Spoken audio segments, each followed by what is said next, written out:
ত্রয়োদশ জাতীয় সংসদ নির্বাচনের পর সংসদের নতুন কাঠামো নিয়ে ব্যাপক আলোচনা চলছে। এতদিন বাংলাদেশের জাতীয় সংসদ ছিল এক কক্ষ বিশিষ্ট, কিন্তু জুলাই জাতীয় সনদ অনুযায়ী 2026 সাল থেকে বাংলাদেশ দ্বিকক্ষ বিশিষ্ট সংসদীয় ব্যবস্থায় প্রবেশ করতে যাচ্ছে। তার মানে প্রচলিত 300 আসন বিশিষ্ট সাধারণ সংসদ এখন থেকে লোয়ার হাউস বা নিম্নকক্ষ হিসেবে গণ্য হবে এবং আপার হাউস বা উচ্চকক্ষ হিসেবে আরও 100 আসন নতুন করে যুক্ত হতে যাচ্ছে। আর উচ্চকক্ষের 100 সদস্য নির্বাচন করা হবে পিআর পদ্ধতিতে। বাংলাদেশের জাতীয় সংসদের উচ্চকক্ষ কিভাবে গঠিত হবে সে সম্পর্কে জানব কি কেন কিভাবে এই পর্বে।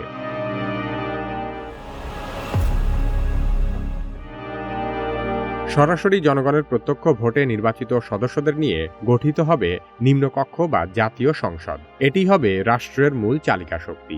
এখানে নির্বাচিত সদস্য সংখ্যা 300 জন এবং সংরক্ষিত নারী আসনে থাকবেন আরও 50 জন। শুধুমাত্র জাতীয় বাজেট এবং অর্থ সংক্রান্ত সকল বিল পাশ করার ক্ষেত্রে নিম্নকক্ষের একচ্ছত্র ক্ষমতা থাকবে। তাছাড়া অন্যান্য আইন প্রণয়নের বিষয়ে উচ্চকক্ষের অনুমোদনের দরকার হবে। জাতীয় সংসদে নিম্নকক্ষের প্রথম অধিবেশন বসার 210 দিনের মধ্যে উচ্চকক্ষ গঠিত হবে। এই কক্ষের মূল কাজ হবে নিম্নকক্ষ থেকে পাশ হওয়া বিলগুলোকে পুঙ্খানুপুঙ্খভাবে পর্যালোচনা করা। এর মাধ্যমে নিম্নকক্ষে পাশ হওয়া বিলের ভুলভ্রান্তি যাচাই এবং পুনর্বিবেচনা করার সুযোগ তৈরি হবে। উচ্চকক্ষে মোট সদস্য হবে 100 জন। সংসদ নির্বাচনে প্রাপ্ত ভোটের সংখ্যানুপাতে অর্থাৎ পিআর পদ্ধতিতে এই 100 জনকে বাছাই করা হবে। তার মানে কোনো দল যদি 40% ভোট পায় তবে উচ্চকক্ষে তারা 40টি আসন পাবে। তবে 13তম জাতীয় সংসদ নির্বাচনে বিজয়ী দল বিএনপি এই পিআর পদ্ধতির বিপক্ষে অবস্থান নিয়েছে। বিএনপি চায় ভোটের অনুপাতের ভিত্তিতে নয়, বরং জাতীয় নির্বাচনে প্রাপ্ত আসনের অনুপাতে উচ্চকক্ষের আসন বণ্টন করতে হবে। সে হিসেবে সাম্প্রতিক নির্বাচনে বিএনপি ভোট পেয়েছে 54% আর জামাতে ইসলাম ভোট পেয়েছে 40%। তাহলে উচ্চকক্ষেও বিএনপি 54টি এবং জামাত 40টি আসন পাবে। কিন্তু বিএনপির প্রস্তাব হল নির্বাচনে বিএনপি আসন পেয়েছে 70% এবং জামাত আসন পেয়েছে 22%। তাহলে উচ্চকক্ষে বিএনপি পাবে 70টি আসন আর জামাত পাবে 22টি আসন। জুলাই সনদে যদিও ভোটের অনুপাতের কথাই বলা হয়েছিল, কিন্তু বিএনপি সেখানে নোট অব ডিসেন্ট বা দ্বিমত জানিয়েছিল। তাই বর্তমানে উচ্চকক্ষের আসন কিভাবে বণ্টন করা হবে সেটিও একটি নতুন বিতর্কের বিষয় হয়ে দাঁড়িয়েছে।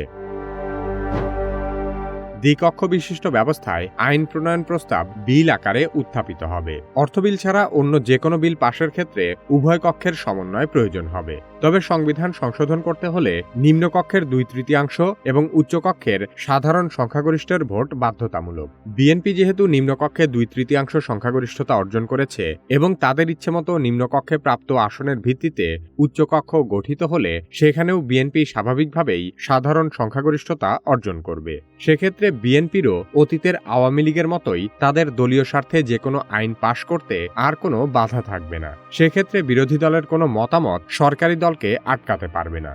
যদি এভাবে উচ্চকক্ষ গঠন করা হয় তাহলে দ্বিকক্ষ বিশিষ্ট সংসদের মূল উদ্দেশ্যই ব্যাহত হবে। পিআর পদ্ধতিতে উচ্চকক্ষ গঠন করার মূল উদ্দেশ্যই ছিল দেশের সকল জনগণের ভোটের মূল্যায়ন করা। দেশের 40% জনগণ যাদেরকে ভোট দিয়েছিল তারা সরাসরি সরকার গঠন করতে না পারলেও তাদের প্রতিনিধি যেন সংসদে থাকে। কিন্তু উচ্চকক্ষে পিআর বাস্তবায়ন করা না হলে 40% নাগরিক তাদের ভোটের মাধ্যমে যে রায় দিয়েছিল তাদের সেই ভোটের কোনো মূল্যই থাকবে না। সংস্কার কমিশনের মতে জাতীয় সংসদের দ্বিকক্ষ ব্যবস্থা দেশের রাজনীতিতে স্থিতিশীলতা নিশ্চিত করতে এবং কোনো একক দলের স্বেচ্ছাচারিতা বন্ধ করতে চেক অ্যান্ড ব্যালেন্স হিসেবে কাজ করবে। কিন্তু মূলনীতি অনুযায়ী উচ্চকক্ষ বাস্তবায়ন করা না হলে সংস্কারের কোনো মানেই হয় না। পিআর পদ্ধতিতে সংসদের উচ্চকক্ষ গঠন করা না হলে তা শুধু দেশের অর্থনীতির উপর বাড়তি চাপ তৈরি করবে। সেই সাথে নতুন কিছু সীমাবদ্ধতা যোগ করা ব্যতীত এই ব্যবস্থা থেকে দেশের জনগণ কোনোভাবেই লাভবান হতে পারবে না। নতুন 100 জন সদস্যের বেতন ভাতা এবং তাদের প্রশাসনিক কাঠামোর জন্য রাষ্ট্রের অনেক বড় অঙ্কের টাকা খরচ হবে। উচ্চ এবং নিম্ন উভয় কক্ষে 2 স্তরের পর্যালোচনার কারণে কোনো আইন পাশ করা অনেক বেশি সময় সাপেক্ষ বিষয়ে পরিণত হবে। বিশেষ করে জরুরি প্রয়োজনে দ্রুত আইন পাশ করা যাবে না। এছাড়া আরেকটি বিষয় হলো উচ্চকক্ষ শেষ পর্যন্ত রাজনৈতিকভাবে পরাজিত ব্যক্তিদের পুনর্বাসন কেন্দ্র হয়ে ওঠার আশঙ্কা রয়েছে। উদাহরণ হিসেবে বলা যায় দেশের সবচেয়ে আলোচিত ঢাকা 8 আসনের পরাজিত প্রার্থী নাসির উদ্দিন পাটোয়ারির কথা। এনসিপি জাতীয় সংসদের 3% আসনে জয়লাভ করেছে। সেক্ষেত্রে উচ্চকক্ষে এনসিপির অন্তত 3টি আসন পাওয়ার জোরালো সম্ভাবনা তৈরি হয়েছে। ধারণা করা হচ্ছে এনসিপির পক্ষ থেকে উচ্চকক্ষের সম্ভাব্য সদস্য হতে পারেন নাসির উদ্দিন পাটোয়ারি।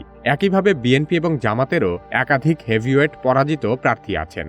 তারাই হয়তো দলগুলোর পক্ষ থেকে উচ্চকক্ষের সদস্য হবে। আপাত দৃষ্টিতে বিষয়টি খুব স্বাভাবিক মনে হলেও বাস্তবে বিষয়টি কিছুটা ঝামেলাপূর্ণ। কারণ কোনো এলাকার চাঁদাবাজ দুর্নীতিগ্রস্ত কোনো নেতাকে যদি এলাকার মানুষ ভোট না দিয়ে পরাজিত করে, তাহলেও তার পক্ষে সংসদে যাওয়ার একটি নতুন রাস্তা তৈরি হবে।